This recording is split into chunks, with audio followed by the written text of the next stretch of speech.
গতকালকে ইউটিউবে একটা ভারত থেকে একটা প্রতিবেদন ৮ মিনিটের একটা শুনলাম, যেখানে ভারত আমাদের বিরুদ্ধে কিভাবে লেগে আছে।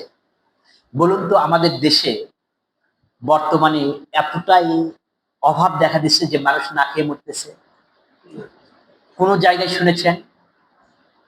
কিন্তু ভারত থেকে যে বিবৃতি দিয়েছে, দেশের মধ্যে উজবেকিস্তান, গাজা, তারপরে যেটা ইসরায়েল করতেছে ফিলিস্তিন, ওইগুলো দেশে যেরকম পরিস্থিতি, আমাদের দেশেও নাকি ওইরকম একই পরিস্থিতি বিরাজ করতেছে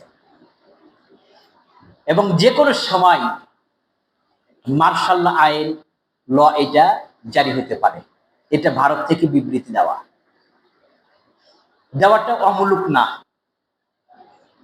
আমাদের এই দেশে বর্তমানে সেনাবাহিনীর মধ্যে থেকে আপনারা জানেন, যারা কর্মরত আছে তাদের মধ্যে থেকে 15 জনার নামে ওয়ারেন্ট জারি হয়েছে এবং গত বুধবারের দিন তাদেরকে কোর্টে নিয়ে এসে উপস্থিত করা হয়েছিল।